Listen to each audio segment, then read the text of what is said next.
Você vai ver agora no Ecocenado, mobilidade urbana, um dos grandes desafios ambientais do século XXI. O ecoturismo como alternativa de sustentabilidade em reservas extrativistas. Inaugurada em 1998, a pousada Uacari foi idealizada pelos pesquisadores do Instituto Mabirauá para diminuir a pressão sobre os recursos naturais. E veja também madeira, sustentabilidade e arquitetura.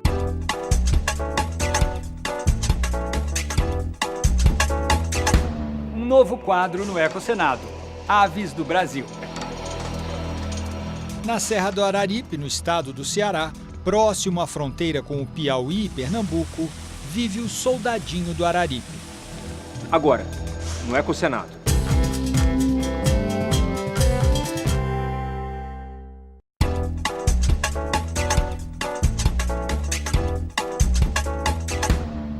Nós viemos a um shopping aqui de Brasília conversar com o Ricardo Russo sobre madeira, sustentabilidade, mudanças climáticas e esta estrutura fantástica aqui à nossa volta. Ricardo, qual é o papel que a madeira exerce no conceito do WWF? Vocês têm trabalhado isso há muitos anos já, não é? Já. A gente trabalha com madeira, com a cadeia produtiva da madeira desde 2006. Então a gente começou trabalhando com legalidade, discutindo a questão da madeira legal no estado de São Paulo. E aí a gente percebeu que se a gente fosse trabalhar só com a oferta da madeira, ela ia perder o valor, porque as pessoas os arquitetos, os engenheiros, estão substituindo a madeira por outros produtos. E como é que surge este espaço aqui? Então, esse espaço veio no reboque de uma pesquisa que nós fizemos com os arquitetos. Nós passamos um questionário para os arquitetos, escritórios de arquitetura, e a resposta foi que no Brasil a gente não tinha intercâmbio, contato com novas tecnologias, posicionamento conceitual, posicionamento arquitetônico, isso tudo estava muito espalhado. Então, para responder alguma dessas demandas, a gente fez no ano de 2015 a fachada do Casa Cor Brasília, usando esta madeira aqui, né, que faz essa parte de baixo do estande. E para não virar resíduo, a gente falou, bom, precisamos dar uma utilização. E conversando com o pessoal aqui do Casa Parque, a gente falou, por que vocês não fazem um espaço para vocês lá dentro do shopping, né? E foi isso que fizemos. Explica pra gente a estrutura em si. Você está usando pinos aqui, a madeira tem uma curvatura incrível, assim. Como é que vocês conseguiram isso? A gente aproveitou essa madeira que veio do Casa Cor para aqui para dentro do shopping e precisamos completar o elemento arquitetônico, né? Então a gente conversou com as indústrias que são parceiras nossas e a gente fez essa estrutura com uma dupla curvatura e ela é toda de pinos, mas é pinos laminado. Então é o que a gente chama de madeira de alta tecnologia. Você pode laminar a madeira, você evita que ela trabalhe, você pode ter vigas de altíssima resistência, de grande comprimento. Essa, nesse caso aqui, são 21 metros de viga. Você não consegue fazer isso só com a árvore. Além de tudo, isso aqui guarda carbono, que é o foco do nosso trabalho, né? O mundo está aquecendo, nós precisamos mitigar as mudanças climáticas, construção com madeira, o único material que é renovável, sustentável e que guarda carbono. E pelo que você me disse, tem muito carbono preso aqui, não é? A gente, num cálculo raso, né, a gente imagina umas 6 toneladas de carbono que estariam na atmosfera e estão aqui ajudando a compor esse ambiente. Você projeta ali alguns eventos e algumas iniciativas do WWF ali naquele monitor ali. Pode falar um pouco sobre isso? Ali no monitor a gente está passando iniciativas do WWF como um todo e eu tenho 5 vídeos sobre por que construir com madeira, que eles ficam ali. Ficaria à disposição do público, é só acessar a página do WWF que esses vídeos estão à disposição lá. São vídeos curtos que a gente espera transmitir a mensagem da madeira. Quer dizer, ao mesmo tempo que a gente passa a mensagem da madeira, a gente passa a mensagem do cerrado, da água, do não queima, de Mata Atlântica. Todos os programas do WWF vão passando seus conteúdos. A ideia é que isso aqui seja um espaço de informação, de discussão, um espaço para as pessoas sentarem, ficarem aqui dentro, enfim, acrescentar um pouco de conteúdo na vinda a um shopping. A expectativa dessa área, desse corredor, é de 70 mil pessoas mês. Por que no Brasil ainda não se constrói tanto com madeira?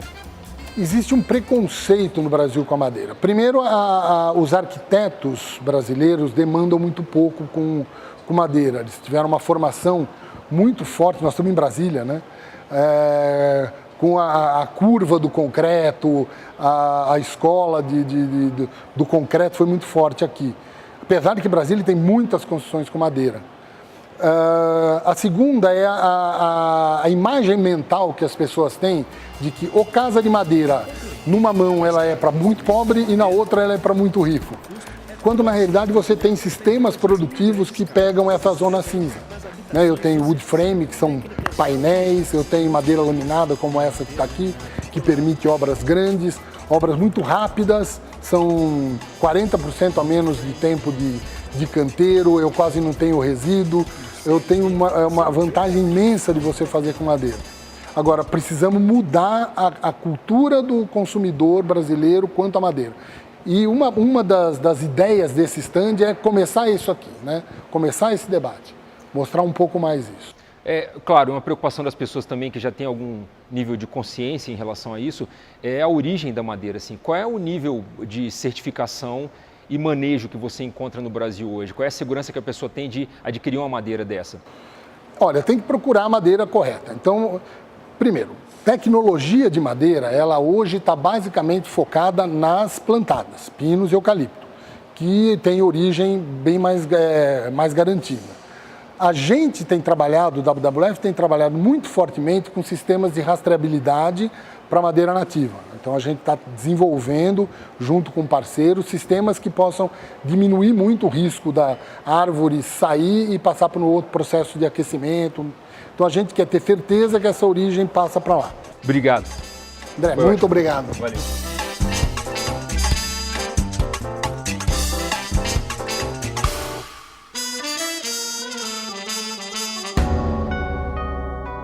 Mais segurança para o transporte de produtos radioativos e estímulos para o desenvolvimento econômico de atividades ligadas ao turismo. Veja agora os temas sobre desenvolvimento sustentável e meio ambiente nas comissões do Senado.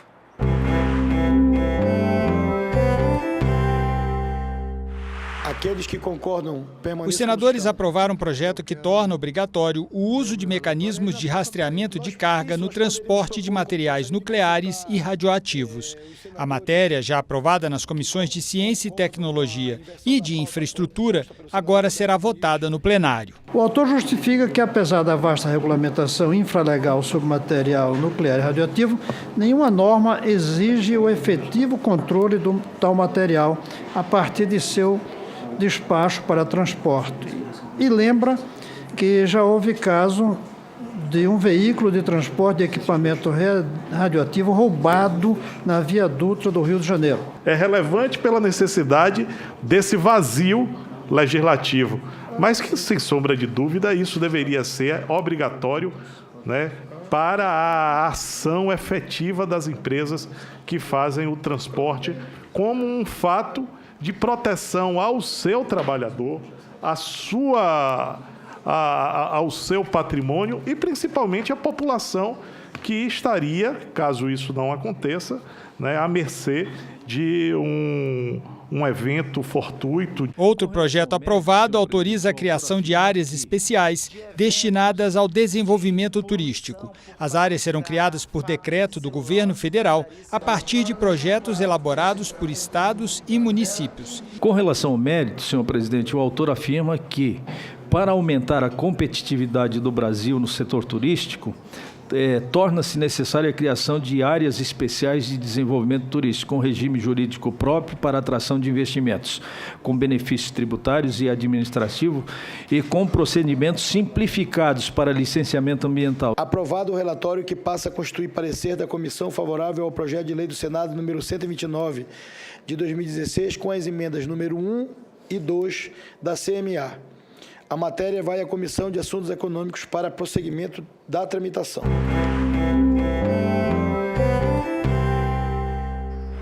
Calcula-se que no mundo existam mais de 1 bilhão de veículos em circulação. A concentração de carros nas grandes cidades é fator de estresse e gerador de poluição. sobretudo nas metrópoles. Um bom exemplo disso é São Paulo. Uma pesquisa encomendada pela Rede Nossa São Paulo sobre mobilidade urbana mostra dados impressionantes sobre o tempo gasto pelos habitantes da cidade dentro do carro. Por ano, um paulistano gasta em média 45 dias dentro do veículo. Entre 2015 e 2016, o tempo médio de deslocamento pela cidade aumentou em 20 minutos. Por dia, um paulistano gasta em média 2 horas e 58 minutos preso nos congestionamentos. A solução para isto é mais transporte público, bicicletas e redução do número de veículos individuais.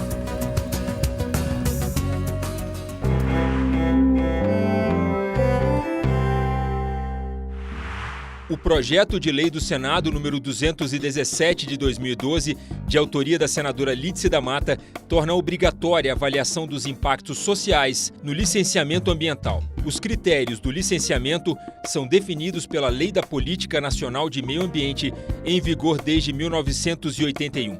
Aprovada pela Comissão de Assuntos Sociais no final do mês de maio, a proposta da senadora Lídice da Mata agora está em análise na Comissão de Meio Ambiente. Você sabia que cuidar do lixo da sua casa é mais ou menos como cuidar do lixo da sua cidade? Assista agora a mais um episódio da websérie Lixo é só o começo, do Instituto Estri Ambiental. É engraçado como dá para fazer um paralelo entre uma casa e uma cidade. Quer ver?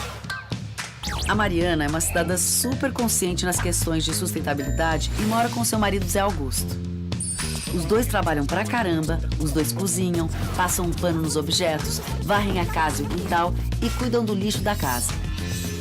A Cláudia, a prefeita da cidade, vive um dia a dia meio parecido, só que numa escala bem maior. Ela trabalha pra caramba, cuida da merenda de milhares de crianças, da limpeza dos monumentos, da manutenção de seus parques e jardins, da varrição manual nas calçadas, da mecanizada nas ruas e de todo o lixo da cidade. Existe um paralelo sim. A cidade é como uma casa grande, pois todos seus habitantes dividem o mesmo espaço.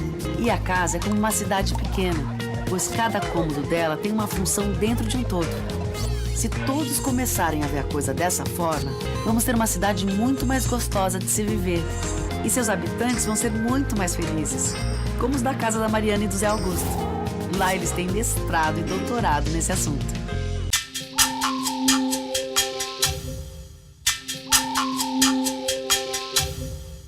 Inaugurando um novo quadro em nosso programa, Aves do Brasil, você vai conhecer agora o soldadinho do Araripe. Único pássaro endêmico do estado do Ceará, ele se encontra criticamente em perigo de extinção, segundo a União Internacional para a Conservação da Natureza.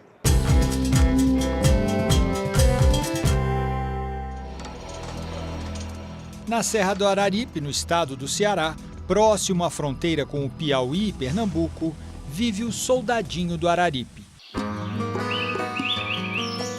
Também conhecido como galo da mata, essa ave é endêmica do Ceará e só foi descrita para a ciência em 1998. Com apenas 15 centímetros, o soldadinho encanta pela coloração singular e pelo canto marcante, mas está criticamente ameaçado de extinção. A ONG Aquasis atua na região do Araripe há vários anos e busca envolver a população local no esforço de preservação dessa espécie. Hoje, calcula-se que existam apenas 800 exemplares do soldadinho do Araripe na natureza.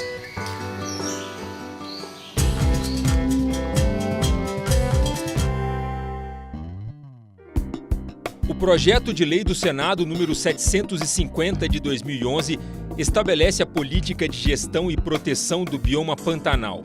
A proposta é de autoria do senador licenciado Blairo Maggi, que atualmente ocupa o posto de ministro da Agricultura.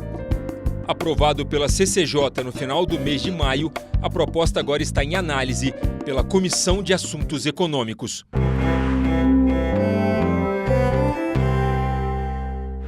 O plenário do Senado aprovou a adesão do Brasil à Convenção de Minamata sobre o mercúrio. O acordo determina regras para evitar a contaminação de seres humanos e da natureza pelo uso inadequado do mercúrio. Da virada do século para agora, é o primeiro grande acordo internacional feito por 128 países. Entendendo a gravidade do mau uso de mercúrio, com emissões que implicam em acelerar o processo de mudança climática e, o mais grave, com danos irreparáveis para a vida humana.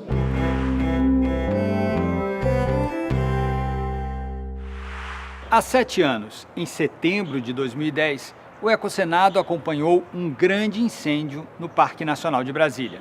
Vamos relembrar esta tragédia para alertar a todos sobre os cuidados que devem ser tomados no período da seca.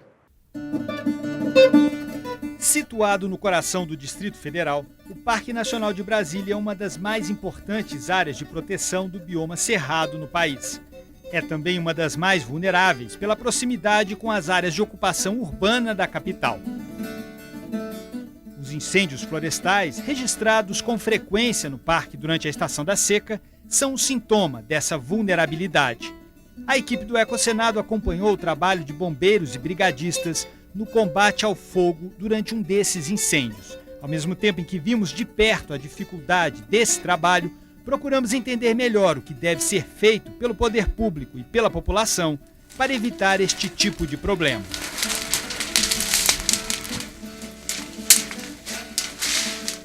Nós encontramos o capitão Ribeiro, do Corpo de Bombeiros do Distrito Federal, aqui em um dos principais focos do incêndio no parque.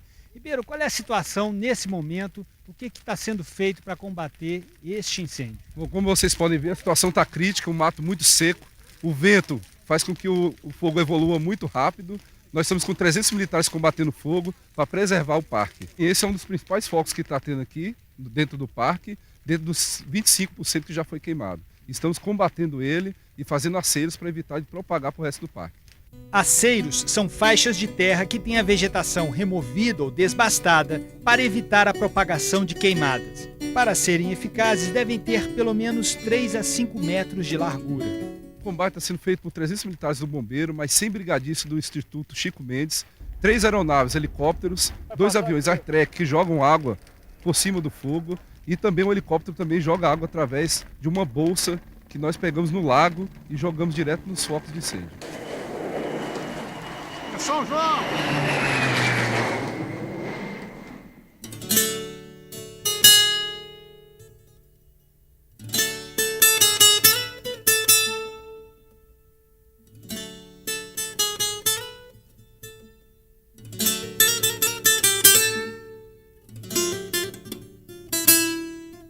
No dia seguinte, logo cedo, saímos numa caravana com bombeiros, brigadistas e diversas equipes de jornalismo que cobriam um incêndio no Parque Nacional. De carro, andamos durante quase 1 hora por uma das trilhas do parque. Chegamos o mais próximo possível de uma coluna de fumaça que avistávamos ao longe durante todo o trajeto. De acordo com os bombeiros, o incêndio já estava sob controle. Mas o combate aos focos isolados em áreas de difícil acesso do parque é muito importante. Cerca de 48 horas depois do início do incêndio aqui no Parque Nacional, os bombeiros continuam apagando alguns pequenos focos, como esses que a gente pode avistar aqui atrás. A gente acompanhou aqui uma equipe do Corpo de Bombeiros que veio justamente trazer alguns soldados e alguns brigadistas para atacar esses focos que ainda existem. Nesse momento, o helicóptero está tentando encontrar um local para pousar, para poder levar os bombeiros, os brigadistas, para localidades de difícil acesso. Agora os bombeiros conseguiram limpar uma pequena clareira aqui atrás, o helicóptero pousou e alguns soldados, alguns brigadistas vão entrar no helicóptero para ir até os pontos onde estão os últimos focos de incêndio aqui no Parque Nacional.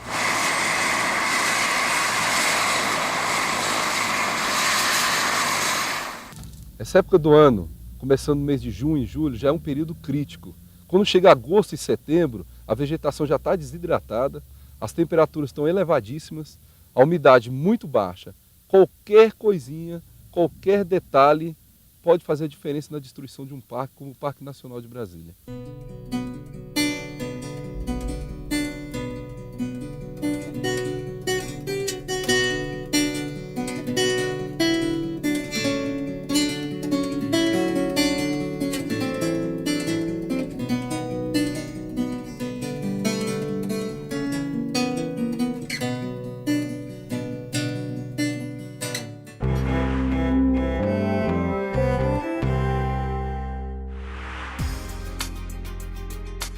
A 8ª edição da Conferência Internacional Green Building Brasil acontece de 8 a 10 de agosto em São Paulo, no São Paulo Expo Center.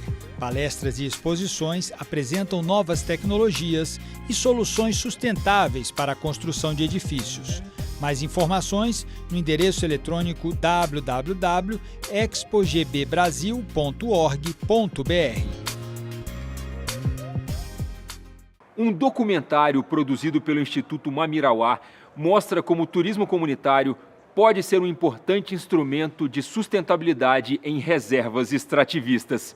De um lado, contribui para a difusão das boas técnicas de sustentabilidade, além de promover a conscientização dos turistas para a preservação da floresta amazônica. De outro, a pousada flutuante Uacari gera renda para os ribeirinhos das reservas extrativistas Mamirauá e Amanã.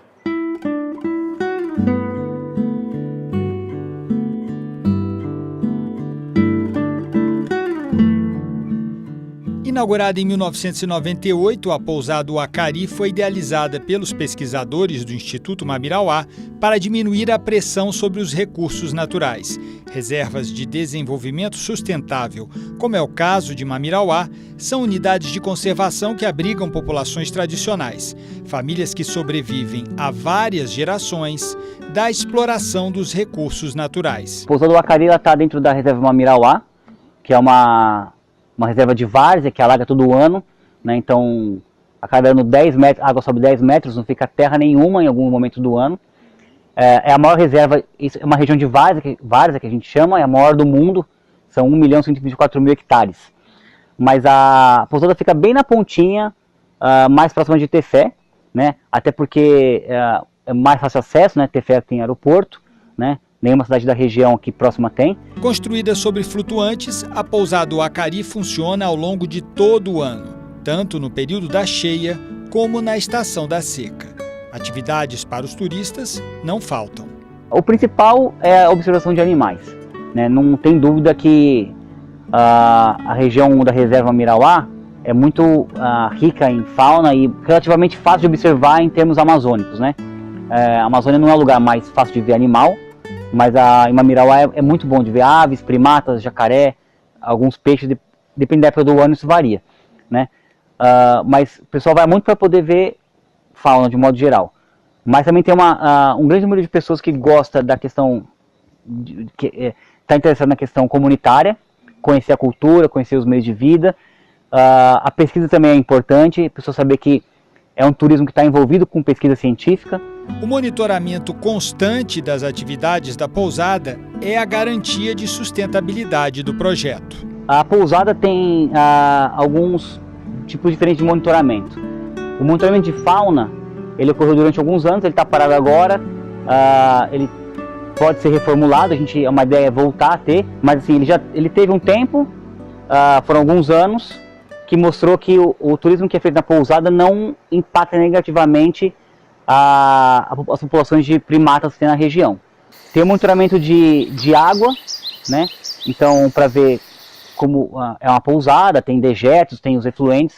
E o monitoramento socioeconômico que a gente faz, que é justamente essa coisa de números de quantas famílias são beneficiadas, quanto gera de renda para cada família, para cada comunidade, como ele distribui a renda, etc. Em 20 anos, o Instituto Mamirauá já capacitou mais de 400 moradores da região, o que faz do turismo de base comunitária, onde essas pessoas são os protagonistas, uma alternativa de renda e uma estratégia de preservação. Eu nunca imaginava que eu conseguiria trabalhar, que eu ia trabalhar em turismo. Quando a pousada surgiu esse projeto, já existia esse objetivo de transferir a gestão para as comunidades. Foi feito um estudo de viabilidade econômico-financeiro para avaliar se a atividade turística seria rentável. Então, nesse plano, a gente prevê a autonomia financeira ao longo de 10 anos, iniciou em 2013 e vai finalizar em 2022 já com a transferência de gestão. A partir do momento que as comunidades verem que elas são donas, elas vão cuidar mais. A gente espera que o pessoal se envolva.